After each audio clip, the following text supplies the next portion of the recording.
నమస్కారం అండి. ఇవాళ ధనంజయుడి దశరూపకము. ఈ ధనంజయుడి దశరూపకాన్ని గురించి ఒక్కసారి విహంగ వీక్షణం చేద్దాం. మనకి భరతుడి నాట్య శాస్త్రము తర్వాత అంత ప్రసిద్ధి పొందిన గ్రంథము ధనంజయుడి దశరూపకం. ఏమండి, నాట్యము, రూపకము, నృత్యము అని మూడు రకాలుగా చెప్పుకున్నట్లయితే అవస్థ యొక్క అనుకృతి ఇది నాట్యము అంటారు. ఇది రసమును ఆశ్రయించి ఉంటుంది. ఇక నృత్యము అంటే అన్యద్ భావాశ్రయంతు నృత్యం అన్నాడు. ఈ నృత్యం ఏంటంటే భావమును ఆశ్రయించి ఉంటుంది. మనం చెప్పుకున్నాం కదా, రసము భావము అని రెండు. నాట్యమేమో రసాన్ని ఆశ్రయించి ఉంటుంది, నృత్యమేమో భావాన్ని ఆశ్రయించి ఉంటుంది. ఈ చెప్పుకునే అంశాలన్నీ కూడాను మీ సిలబస్కి అవుట్ ఆఫ్ సిలబస్ అనమాట. కానీ కొన్ని విషయాలు వెనక తెలుసుకుని ముందుకు వెళ్తే సరిపోతుంది. ఇక రూపకం అంటే ఏమిటి అంటే రూపం దృశ్యత యోచ్యతే. దృశ్యం రూపం దృశ్యత యహ ఉచ్యతే. ఇక మనకి రూపాల దగ్గరకు వస్తాం, రూపకం దగ్గరకు వద్దాం. రూపకం దగ్గరకు వస్తే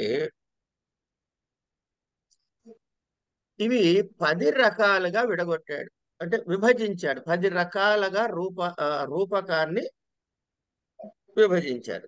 ఏ వస్తు ఏ ఏ ఆధారంగా అంటే కథా వస్తువు, వస్తువు నాయకుడు రసము, వస్తువు నాయకుడు రసము అనే భేదాలతో దశ విధాలుగా రూపకాలు ఏర్పడినాయి. కథా వస్తువు అంటే ఏమిటి, ఎట్లా ఉండొచ్చు, ఇవన్నీ నిజం చెప్పాలంటే ఒకసారి ఆలోచిస్తే ఎవరైనా రాయగలిగిన విషయాలండి ఇవి. ఇది గట్టిగా బైహార్ట్ చేసి చేయాల్సినంత అవసరమే ఉండదు. దాని దాని లాజిక్, ఆ క్రమాన్ని గనక ఒక్కసారి మనకు అర్థమవుతే ఇవి రాసేది ఆటోమేటిక్ గా.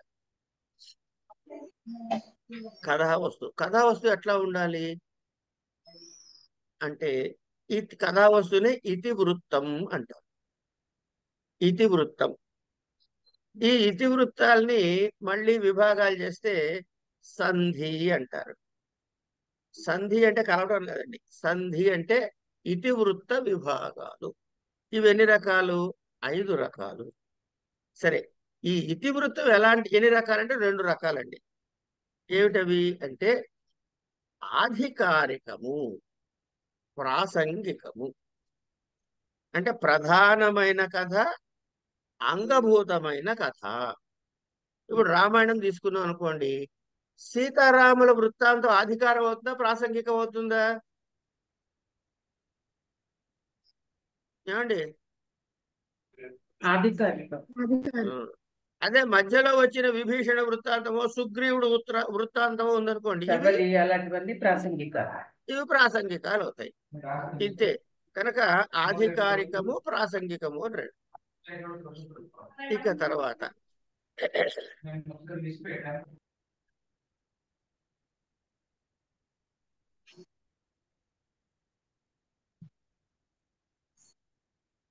ఈ ఆధికారికము మళ్ళీ 2 రకాలుగా చెప్తారు. వాటి పేర్లు ఏంటంటే పతాకము, ప్రకరి అని. ఇవి మళ్ళీ 2 రకాలుగా విడగొడతాడు. ఏమిటది?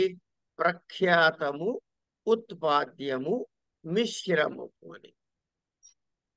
ఏమండి? అంటే ఇప్పుడు ఏమైంది? పతాకము ప్రఖ్యాతము, ఉత్పాద్యము, మిశ్రమము. ప్రకరి ప్రఖ్యాతము, ఉత్పాద్యము, మిశ్రమం. ఈ పేర్లే చూడండి, ప్రఖ్యాతము, ఉత్పాద్యము, మిశ్రమము.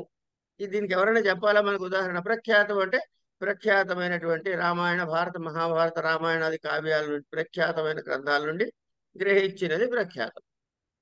ఉత్పాద్యము అంటే సొంతంగా కవి తనంతట తాను కల్పించి చెప్పినటువంటిది ఉత్పాద్యము. మిశ్రమము, ఈ రెండింటి కాంబినేషన్. అప్పుడు ఏమైంది? అది ప్రఖ్యాతము, ఉత్పాద్యము, మిశ్రమము అని చెప్పి మూడు. అధికారికమైన రెండు విధాలు ఏమనుకున్నాం? పతాకము, ప్రకరి అనుకున్నాం.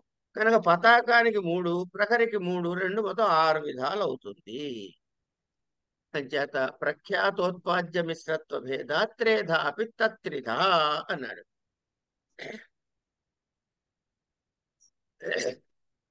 అయిన తర్వాత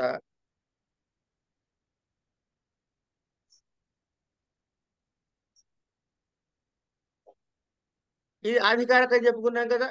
ఇక ప్రాసంగికం. ప్రాసంగికం కూడా ఈ పతాకము, ప్రకరి అని ఉంటాయి. ప్రాసంగికంలో కూడా మళ్ళీ పతాకము, ప్రకరి అని ఉంటాయి. ఏమిటవి? పతాకము అంటే ఏంటంటే ప్రధానమైన కథతో కొంత దూరం నడిచేటటువంటి కథ. ప్రకరి కానీ ప్రాకారం, మా ఇంటికి ప్రాకారం కట్టుకున్నాం అంటాం కదా మనం. ప్రకరి అంటే ఒక ప్రదేశమే హద్దుగా నడిచేది. ఇక్కడ తర్వాత ఆ కథ ఉండదు. ఇప్పుడు వాలి వధ ఉందనుకోండి, అది ప్రకరి. ఇక్కడ అయిపోయిన తర్వాత మళ్ళీ లేదా కథ. ఇక దీని తర్వాత తెలుసుకోవలసిన మాట అర్థ ప్రకృతులు. అర్థ ప్రకృతులు. అర్థ ప్రకృతులు అంటే ఏమిటి అంటే, అర్థ ప్రకృతులు అంటే అర్థము అంటే ఏంటండి? ఫలితము అంతే కదండి. దేని చేస్తున్నారంటే ఏం అర్థం ఆశించి చేస్తున్నాం అంటే అర్థము. అర్థ ప్రకృతి. ప్రకృతి వికృతి. ఎవరండి గంటలు కొడుతున్నారు?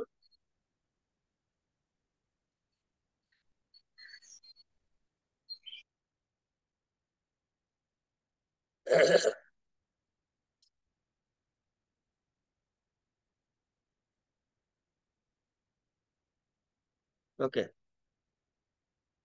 ప్రకృతి వికృతి మనం చదువుకున్నాం కదండి. ఒకటి కారణము, రెండు కార్యము. కనుక అర్థము అంటే ఫలము, ప్రకృతి అంటే దానికి కారణము లేక హేతువు. అంటే అర్ధ ప్రకృతి అంటే అర్థం ఏంటి? ఫలహేతువులు. అంటే అర్థము అంటే ఫలమునకు, ప్రకృతులు ఏది ఉపాయము అది. ఇవి ఐదు రకాలు. బీజ బిందు పతాకాఖ్య ప్రకరీ కార్యలక్షణా అని వాక్యం. బీజము అంటే ఏంటి? ఒక సూచన ప్రాయంగా చెబుతాడు. ఒక సూచన ప్రాయంగా చెప్పి తర్వాత కథనంతా విస్తరిస్తాడు. మీకు ఈ సూచన ప్రాయంగా చెప్పి కథ విస్తరించడం అనే దాని మీద మీకు అంటే లేటెస్ట్ గా చెప్పాలంటే, అందరికీ అర్థమయ్యేలా చెప్పాలంటే ఏముంది అది?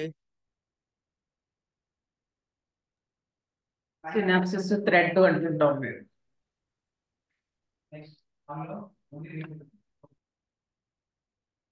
ఆ సరే. ఇప్పుడు ఈ మధ్య మహేష్ బాబు సినిమా ఒకటి వచ్చింది. ఏంటది? అదేంటి? భరత్ అనే నేను.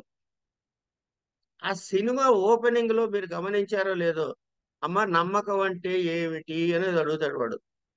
ఏదో అడుగుతాడు అంటే ఏదో చెప్తుంది ఆవిడ సమాధానం. మిగతా సినిమా అంతా కూడా ఇగో ఆ కీలకమైన డైలాగ్ మీద, తల్లి యొక్క మాట మీద మిగతా కథ అంతా నడుస్తుంది. గమనించండి. ఇంకో అది బీజం అంటే. అట్లా స్వల్పమైనటువంటిదైన ఆ హేతువు తర్వాత తర్వాత విస్తరిస్తుంది. బిందువు, పతాకము అంటే బిందువు అంటే అవాంతరార్థమును ఇస్తూ ఏదైతే కారణమవుతుందో అది బిందువు. పతాకము అంటే ప్రతిపాదించేటటువంటి కథాంగాన్ని ముందు చెప్పి దాన్ని విస్తారంగా తర్వాత చెప్పుకుంటాం. ప్రకరి అంటే ఎక్కడికి ప్రసరించదు, అవ్యాపిని అంటారు. అంటే మొత్తం కథ అంతా కూడాను నడవదు, అది మధ్యలోనే ఆగిపోతుంది. కానీ అనుబంధంగా ఉంటుంది, పతాక్యతో అనుబంధంగా ఉంటుంది. కార్యము అంటే నిర్వహించినటువంటి దాని యొక్క ఫలము. అన్ని ఎన్ని రకాలైన ఇప్పుడు అర్ధ ప్రకృతులు? బీజ బిందు పతాక ప్రకరీ కార్యం అని 5 రకాలైన. ఈ కార్యము ఎట్లా వస్తుందండి మనకి? అసలు కార్యం ఎట్లా నిర్వహించగలుగుతాం? ముందు దాని మీద జ్ఞానం కలగాలి. ఒక కార్యము నిర్వహించాలి. ఇవాళ చదువుకోవాలి, ఇవాళ పాఠం చెప్పాలి, ఇవాళ పాఠం వినాలి, ఇవాళ పరీక్ష రాయాలి. ముందు రాయాలనే జ్ఞానం కలగాలిగా. కలిగిందయ్యా. ఇవాళ ఎంఏ ఎగ్జామ్ ఉంది. కానీ అర్జెంటుగా వేరే పని మీద కూడా వెళ్ళాలి మనం. అంటే ఇప్పుడు పరీక్ష రాసే ఇచ్చ ఉందా లేదా? లేదండి. ఉందండి. కనుక జ్ఞానము, ఇచ్ఛ. ఇది అయిన తర్వాత ఏమవ్వాలి? ప్రయత్నం చేయాలి. ఈ ప్రయత్నం చేయడానికి ఏం కావాలి? ఒక క్రియాకలాపం ఉంటుంది. ఇగో ఈ 4 అంటే కార్యమునకు జ్ఞానము, ఇచ్ఛ, ప్రయత్నము, క్రియ ఈ 4 కూడా ప్రధానమైనటువంటి ఫల విషయానికి ప్రారంభాలు. ఇక ఈ కార్య అవస్థలు ఎట్లా ఉంటాయి? ప్రయత్నం చేస్తున్నావు, క్రియ మొదలెట్టావు. ఏం సమస్యలు వస్తాయి? ముందు ఆరంభిస్తాము. తర్వాత దాన్ని పూర్తి చేయడానికి ప్రయత్నం చేస్తాం. ఇదిగో వచ్చేసింది, ఇదిగో వచ్చేసింది, ఇది సాధించాలి, ఇది సాధించాలి అని ఆ ప్రాప్తి పొందాల్సిన దాని మీద ఆశ. ఇక వచ్చే ముందు కాస్తలో ఆగిపోతుంది. అంటే కేవలం ఉత్సాహమాత్రంగా ఉంటే ఆరంభము అంటాం. ప్రయత్నము, దానికోసం ప్రయత్నం చేయడం ప్రారంభం చేస్తే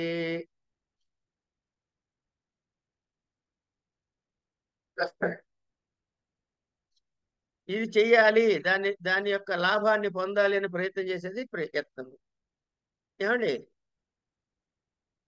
తర్వాత ప్రాప్తాశ.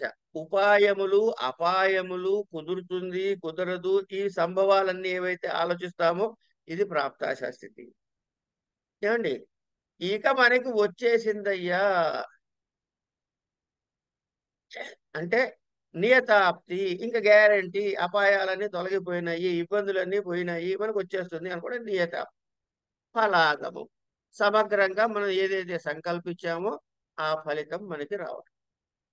కనుక ఇక్కడ ఏమొచ్చాయి మనకి? అర్ధ ప్రకృతులు ఒకటొచ్చాయి, కార్య అవస్థలు ఒకటి. ఈ 2 5 ఉన్నాయి. ప్రతి 1+1, 2+2, 3+3, 4+4, 5+5 అంటే బీజము ఆరంభము కలిపితే ముఖ సంధి అంటాడు. సంధి అంటే ఏం చెప్పుకున్నాం మనం?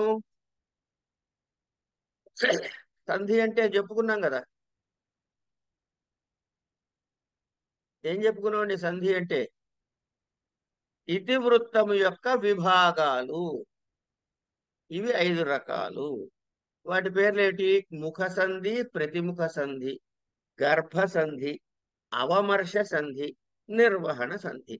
ఇగో ఇవి సంధులు ఉంటాయి. ఈ సంధుల యొక్క మళ్ళీ ప్రతిదానికి అంగాలు ఉంటాయి. వాటి జోలికి మీకు ప్రస్తుతం సిలబస్ లో లేదు కాబట్టి అవసరం లేదు. అయిన తర్వాత ఈ వస్తువుని ఎలా ఇంతకీ ఇవన్నీ ఎందుకయ్యా? ఒక్క మాట చెప్పండి. ఈ సంధులు, అర్ధ ప్రకృతులు, వగైరా వగైరా వగైరా, ఈ సంధ్య అంగాలు, వీటి ప్రయోజనాలు ఏమిటి అసలు? ఈ సంధ్యంగాల యొక్క ప్రయోజనాలు ఏమిటి అంటే, ఒకటి ఇష్టం వచ్చి మనకి నచ్చిన విధంగా రాయడం, ఇష్టార్థ రచన. తర్వాత చూసేవాడికి, రూపం అంటే వేరే వాడి కోసం కానీ మన ఇంట్లో రాసుకోవడానికి కాదుగా. చూసేవాడికో, చదివేవాడికో, వినేవాడికో ఎవడైతే వాడికి ఆశ్చర్య లాభం. అరే, ఒక సస్పెన్స్ అన్నమాట. అయిన తర్వాత వృత్తాంతాన్ని విస్తరించి చెప్పేందుకు ఉపయోగపడతాయి. ఎట్లా విస్తరించి చెప్పాలి? తర్వాత వాడికి ఒక దాని మీద ప్రేమ కలగాలి, అంటే రాగప్రాప్తి. తర్వాత ఏది దాచిపెట్టాలనుకున్నాడో అది దాచిపెట్టడము, ఏది ప్రకాశంగా చెప్పాలనుకున్నాడో అది ప్రకాశంగా చెప్పడం. ఇష్టార్థ రచనము, ఆశ్చర్య లాభము, వృత్తాంత విస్తరము, రాగ ప్రాప్తి, గోప్యార్థ గోపనము, ప్రకాశార్థ ప్రకాశనము. ఇవి సంధి అంగముల యొక్క ప్రయోజనములు అని చెప్పారు.